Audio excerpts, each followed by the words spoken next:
கர்த்தருடைய பரிசுத்த நாமத்திற்கு ஸ்தோத்திரம். இன்றைய நாளுக்கான தேவ வார்த்தை ஏசாயா 1 25 மற்றும் 26 வசனங்கள். நான் என் கையை உன்னிடமாய் திருப்பி உன் களிம்பு நீங்க உன்னை சுத்தமாய் புடமிட்டு உன் ஈயத்தையெல்லாம் நீக்குவேன். உன் நியாயாதிபதிகளே முன்னிருந்தது போலவும் உன் ஆலோசனைக்காரரை ஆதியில் இருந்தது போலவும் திரும்ப கட்டளையிடுவேன். பின்பு நீ நீதிபுரம் என்றும் சத்திய நகரம் என்றும் பெயர் பெறுவாய். இன்று பிறந்த நாள் மற்றும் திருமண நாள் காணும் அனைவருக்கும் இயேசு கிறிஸ்து நாமத்தினாலே வாழ்த்துக்கள்.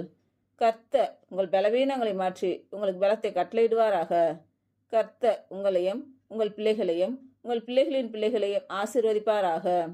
கர்த்தர் உங்களோடு இருந்து உங்கள் பணிகளையும் பயணங்களையும் ஆசீர்வதிப்பாராக. ஆமேன்.